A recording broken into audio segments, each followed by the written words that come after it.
Magandang araw sa lahat. Ako nga pala si Regina Bad at ngayon ipapakita ko ang wastong bigkas ng mga ponemang patinig at katinig. Makinig kayo at sundan ako. Una ay ang patinig. Ito ang tunog na walang harang.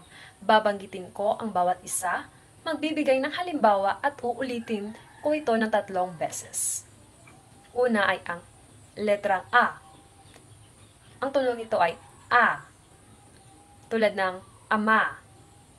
A. A. A. Pangalawa, E. Tulad ng mesa. E. E. E. Pangatlo, I. Tulad ng ibig. Ibig. I. I. I. Pang-apat, O. O. Tulad ng oras. Oras. O. O. O. Panglima, U. U. Tulad ng ulan. Ulan. U. U. U. Ngayon naman ay ang katinig. Una ay ang palabig, ang letrang P. Ang tunog nito ay P. Tulad ng puno. Pangalawa naman ay ang letrang B. Ang tunog nito ay B. B. Tulad ng bahay. Bahay. B. B. Ang sunod naman ay ang pangipin. Dila sa ngipin. Ang tunog ng letrang T ay T. T. T. Tulad ng tasa. T. T.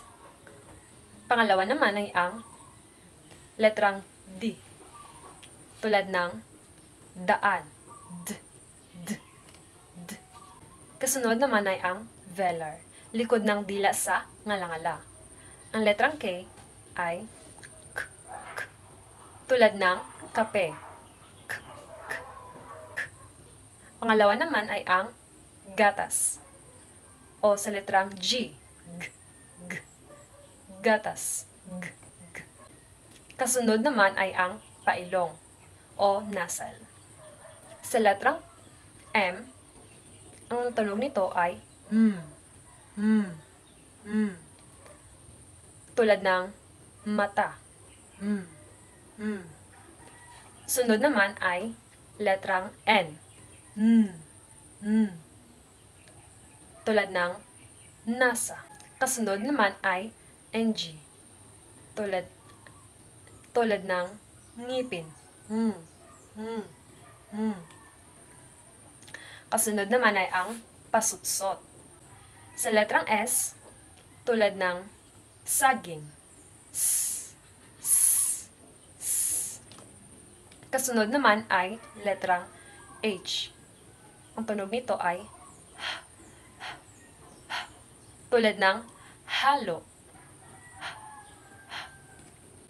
Kasunod naman ay pagilid at pakatal. Sa letrang L, ang tunog nito ay L. L. Tulad ng lapis. L. L. Kasunod naman ay letrang R. Ang tunog ng R ay R. R. Tulad ng araw. R. Kasunod naman ay ang malapatinig. Ang letrang W, ang tunog nito ay W. W. W. Tulad ng walo. W. W. Kasunod naman ay ang letrang Y. Ang tunog nito ay Y. Y. Y. Y. Tulad ng yan. At ang impit na tunog naman ay ang biglang paghinto ng hininga sa dulo ng pagbigkas. Halimbawa, tula, dula, higa, baha. Salamat sa pagkikinig. Ito ang pagtatapos ng aking wastong bigkas ng ponema.